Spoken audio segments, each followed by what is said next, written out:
पिछले कुछ दशकों तक भारत में सिर्फ सीमेंट, कंक्रीट और तारकोल की सड़कें बनाई जाती थीं।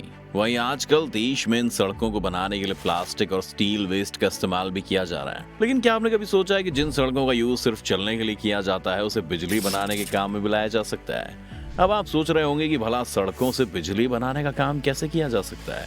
तो आपकी जानकारी के लिए बता दें कि फ्रांस में इसकी शुरुआत हो चुकी है और इन्हें सोलर पैनल की मदद से बनाने का काम किया जा रहा है। अगर इस टेक्निक से आने वाले वक्त में दुनिया भर में सड़कें बनाई जाती हैं तो कई देशों को रोशन किया जा सकता है। लेकिन क्या ये इतना आसान है? आइए जानते हैं। साल 2016 में फ्रांस ने सोलर पैनल की मदद से सड़क बनाकर सभी को चौंका दिया था। बता दें कि सड़क 1 किलोमीटर लंबी थी और इसे बनाने में तकरीबन 35 करोड़ का खर्च आया था। फ्रांस का कहना है कि इस तकनीक से बनाई गई सड़कें लोगों के चलने के साथ साथ एनर्जी जनरेट करने का भी काम करती हैं, जिससे भविष्य में पावर यानी बिजली बनाने के लिए किसी एक सोर्स पर निर्भर रहने की जरूरत नहीं होगी। फ्रांस में बनी 1 किलोमीटर लंबी सड़क को बनाने के लिए इसमें 2880 सोलर पैनल्स लगाए गए हैं, जो किसी भी तरह की भारी से भारी चोट को सह सकते हैं। फ्रांस सरकार ने फिलहाल इस तकनीक की मदद से 1000 किलोमीटर लंबी सड़क बनाने का फैसला किया है। इससे तकरीबन 280 मेगावाट आवर्स एनर्जी जनरेट की जा सकती है। आपको जानकर थोड़ी हैरानी होगी कि इन सोलर पैनल से बनने वाली बिजली 25 घरों को 12 महीने तक रोशन कर सकती है। सोलर पैनल से कैसे बनेगी बिजली? बता दें कि इस तरह की एनर्जी तब जनरेट होती है जब सूरज से निकलने वाले फोटॉन्स एक तरह से सोलर सिलिकॉन पैनल्स पर पड़ते हैं। आपकी जानकारी के लिए बता दें कि सिलिकॉन एक सेमीकंडक्टर एलिमेंट होता है और इसकी प्रॉपर्टीज मेटल और इलेक्ट्रिकल इंसुलेटर से काफी मिलती जुलती है। जैसा कि हम वीडियो में पहले ही बता चुके हैं कि सूरज से निकलने वाले फोटॉन्स जब सोलर सेल के सिलिकॉन एटम से टकराते हैं तो इलेक्ट्रॉन्स को अपनी एनर्जी ट्रांसफर कर देते हैं, जिससे एक्साइटेड इलेक्ट्रॉन अपना ऑर्बिट छोड़कर बाहर आने लगता है और एक इलेक्ट्रॉन का फ्लो बन जाता है। इसी फ्लो के कारण इलेक्ट्रिसिटी जनरेट होती है। आइए अब जानते हैं कि सड़कें आखिर कैसे बनती हैं। इस तरह की रोड को बनाने के लिए सोलर पैनल को ग्लास, सिलिकॉन, रबर और कंक्रीट की मदद से बनने वाली सड़कों के बीच रखा जाता है।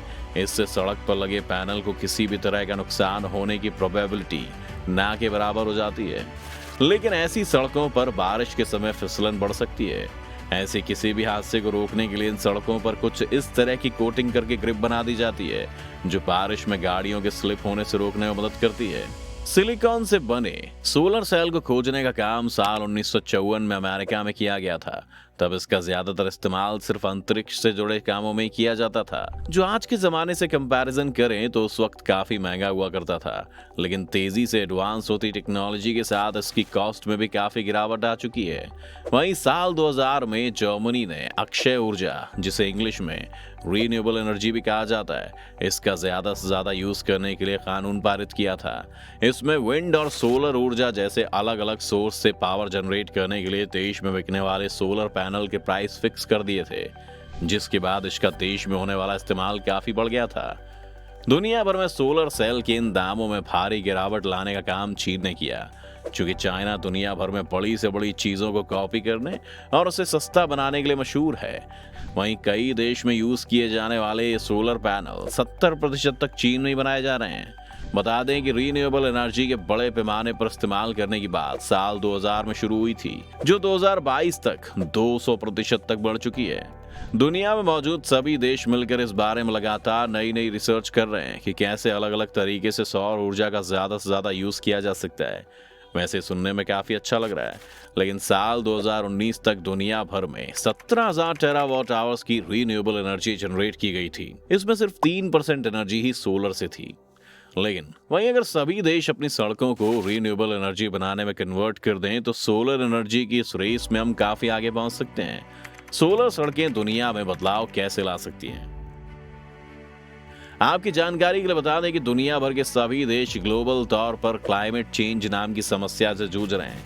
यही वजह है कि कई देश अपने यहाँ इस बड़े बदलाव पर जोर दे रहे हैं, क्योंकि लगभग हर देश में बड़ी संख्या में ऐसी कई चीजें हैं जिन्हें बनाने में जबरदस्त कार्बन डाइऑक्साइड निकलता है, जो बहुत तेजी से पर्यावरण को दूषित कर रहा है।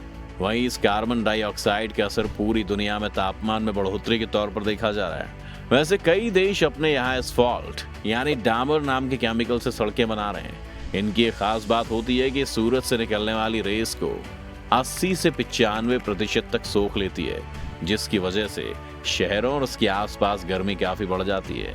इस प्रोसेस को अर्बन हीट आइलैंड इफेक्ट के नाम से भी जाना जाता है। वहीं अगर यही सड़कें सोलर से बनाई जाती हैं तो ये सूरज की रोशनी के साथ गर्मी को भी एब्जॉर्ब करने का काम करेंगी, जिसकी वजह से शहर ठंडे रहेंगे और इनसे मिलने वाली एनर्जी से घर भी जगमगाएंगे। सोलर की दिक्कत। सोलर पैनल के साथ एक बड़ी दिक्कत ये भी है कि सूरज की तेज रोशनी ना मिलने पर ये किसी काम का नहीं रहता है। लेकिन भारत में ऐसे कई स्टेट्स हैं जहां काफी तेज गर्मी पड़ती है, इसलिए सोलर पैनल देश के एक ऐसे स्टेट्स में रहने वाले लोगों के लिए बेहतर ऑप्शन हो सकता है। लेकिन दुनिया में जहां सूरज काफी कम देर के लिए निकलता है, उनके लिए सोलर पैनल से एनर्जी जनरेट करना एक बड़ी समस्या के तौर पर देखा जा सकता है। दुनिया में ऐसा एक्सपेरिमेंट्स नीदरलैंड ने भी किया। साल 2014 में नीदरलैंड्स ने एक सोलर साइकिल पाथ बनाने का काम किया था जो तकरीबन 70 मीटर लंबा था। इस सोलर साइकिल ट्रैक से 3000 किलोवाट एनर्जी बड़ी आसानी से जनरेट की जा सकती थी। वहीं आसान भाषा में कहें तो इस ट्रैक की मदद से एक छोटे से घर में पूरे 365 दिनों के लिए पावर सप्लाई की जा सकती थी। समय समय पर होने वाले सभी एक्सपेरिमेंट दुनिया की बेहतरी के लिए किए जा रहे थे। भारत की बात की जाए तो वो भी इस ग्लोबल मुहिम में शामिल होकर एक बड़े बदलाव के साथ एग्जाम्पल भी सेट करना चाहते हैं। भारत ने साल 2030 तक देश में 50% तक रीन्यूएबल एनर्जी यूज करने का लक्ष्य तय किया था। इस टारगेट की तरफ तेजी से बढ़ते हुए साल 2022 तक देश में 38% रीन्यूएबल एनर्जी यूज की जा रही है। वहीं गुजरात के कच्छ जिले में एनटीपीसी की मदद से 4750 मेगावाट वाला रीन्यूएबल एनर्जी पार्क बनाया जाएगा। ये भारत का सबसे बड़ा सोलर पार्क होगा जो आसपास रह रहे कई लोगों को जॉब देने का काम भी करेगा। बता दें, इस मुद्दे पर अमेरिका और भारत मिलकर काम कर रहे हैं। तो दोस्तों, क्या आप भी अपने घर में सोलर पैनल लगाकर रीन्यूएबल एनर्जी का यूज कर रहे हैं? हमारे चैनल को सब्सक्राइब करने के बाद कमेंट करके जरूर बताएं।